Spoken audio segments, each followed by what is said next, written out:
The first day of school began like any other in the restless town of Brookdale. The old building with peeling paint and broken desks had long been ruled not by teachers, but by students.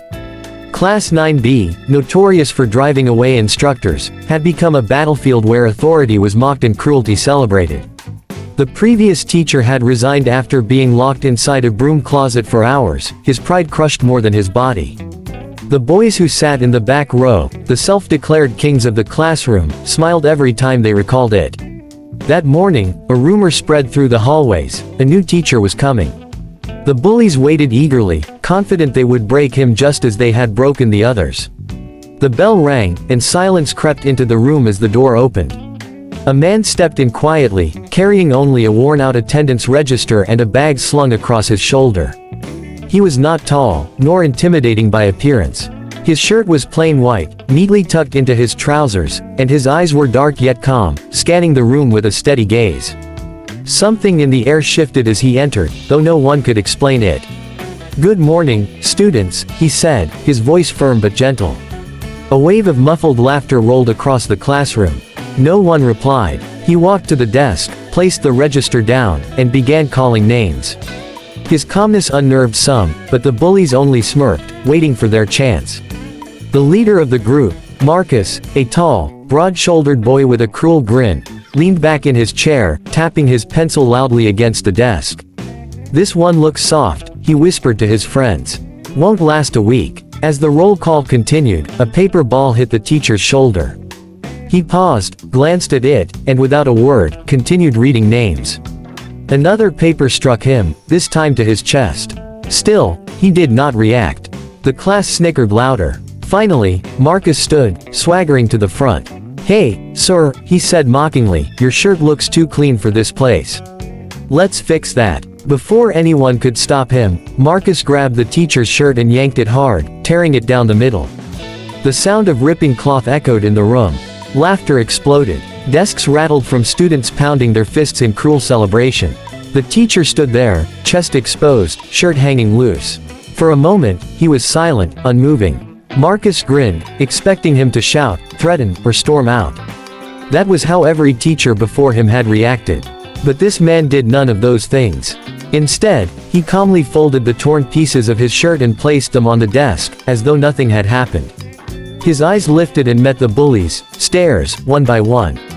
The laughter faltered. Something in his gaze, an unshakable calm, a fire hidden beneath the surface, began to suffocate the room.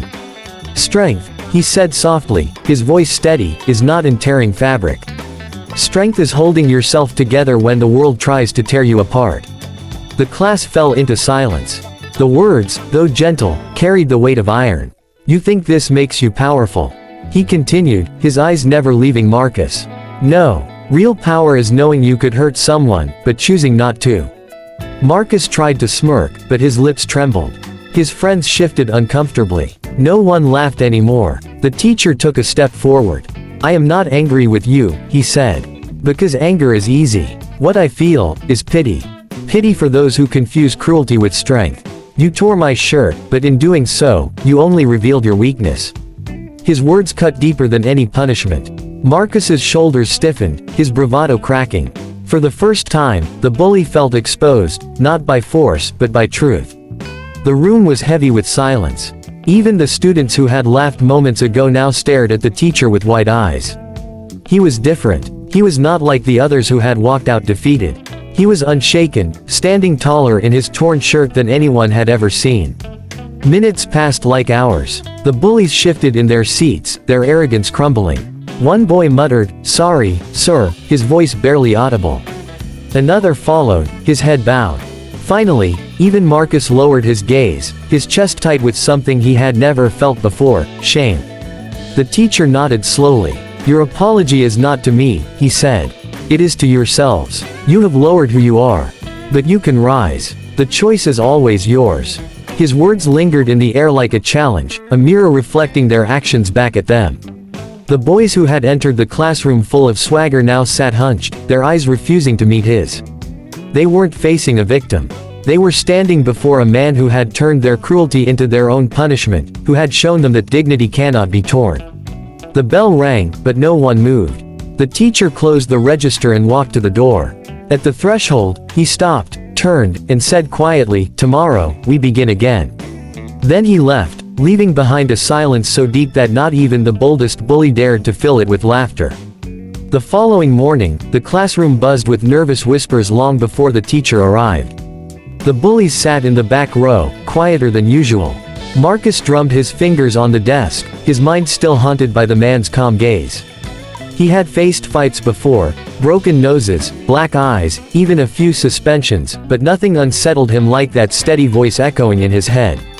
When the teacher walked in, wearing the same torn shirt as if to remind them of their cruelty, the room went silent. He placed the register on the desk and looked around. "Good morning," he said with the same calm tone. This time, a few students murmured a hesitant, "Good morning," back. The roll call began. No paper balls flew. No mocking laughter. The bullies sat stiffly, caught between pride and shame. Marcus clenched his jaw, forcing himself to smirk, but his friends noticed his hands trembled. After the roll call, the teacher set the register aside. "Today," he said, "we will not open books yet. Today, we will open ourselves. I want each of you to tell me one thing, just one, that makes you proud, or one thing you fear." The students exchanged confused looks.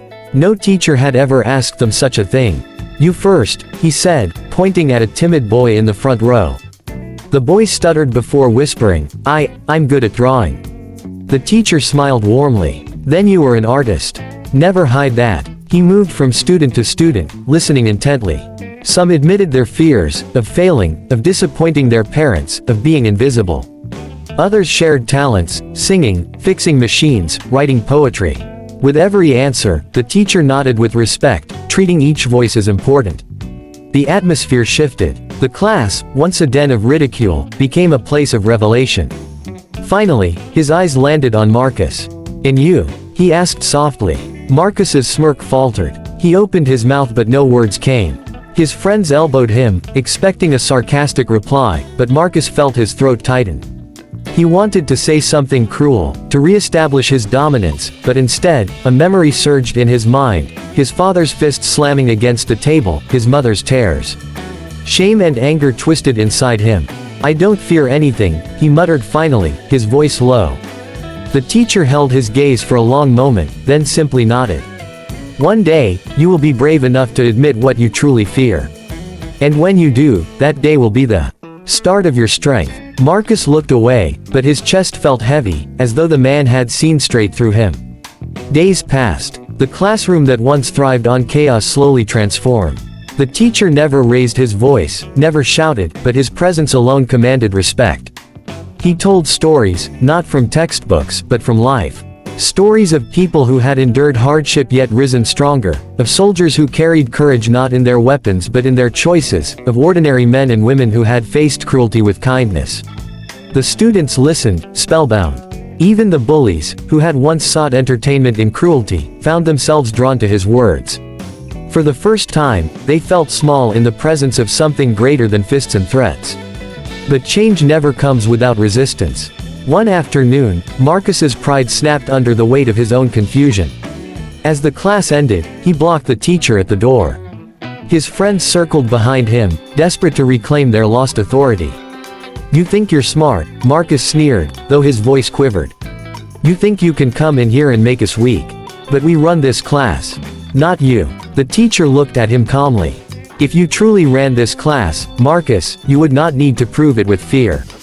Leadership is not about making others small, it's about lifting them up." The bullies chuckled nervously, waiting for Marcus to strike. His fists clenched. For a moment, he wanted to punch the man, to finally break that calm face. But the teacher didn't flinch, didn't even raise his hands to defend himself. He simply stood, eyes steady, as if daring Marcus to see what violence would truly mean. Marcus's breath grew heavy. He raised his fist halfway, then froze. The silence pressed on him like a mountain. For the first time in his life, the fist that had knocked down so many felt powerless. "You're nothing," Marcus spat weakly, lowering his hand. But his voice cracked, betraying him. The teacher leaned closer, his tone barely above a whisper. "I am nothing, Marcus. Nothing but a mirror. You see yourself in me, and that frightens you. Marcus stepped back, his chest tight, his heart pounding. He turned abruptly and stormed out of the room, his friends scrambling after him. That night, Marcus lay awake in his bed, staring at the ceiling. His father's angry shouts echoed from the living room, followed by the crash of bottles. He closed his eyes, but the teacher's voice replayed in his mind. "One day, you will be brave enough to admit what you truly fear." The words gnawed at him. He hated them, yet he couldn't let them go. Over the next weeks, the class continued to change. Students began working together, helping one another, speaking with respect. The teacher guided them with patience, never demanding obedience, but inspiring it. Slowly, even the bullies began to soften. They no longer mocked openly, though pride kept them from admitting it. Marcus, however, fought a storm within. Every time the teacher spoke, Marcus felt exposed, as though his armor of cruelty was being stripped away piece by piece. He tried to resist, tried to laugh and sneer, but his friends noticed the cracks. He wasn't the same. One day, when the teacher asked the students to write about the person they admired most, Marcus sat frozen. His friends scribbled nonsense to look tough, but Marcus stared at the blank page. His hand shook. Against his will, he began to write, not about a hero from television, not about an athlete, but about his mother.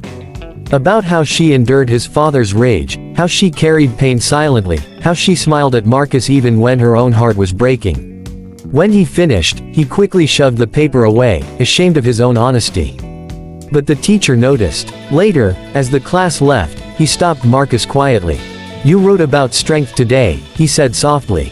Marcus froze. "You, read it." The teacher shook his head. "I didn't need to. I saw it in your eyes when you wrote." Marcus swallowed hard, his throat burning. He wanted to shout, to deny it, but instead he walked away quickly, afraid the man might see the tears threatening to surface.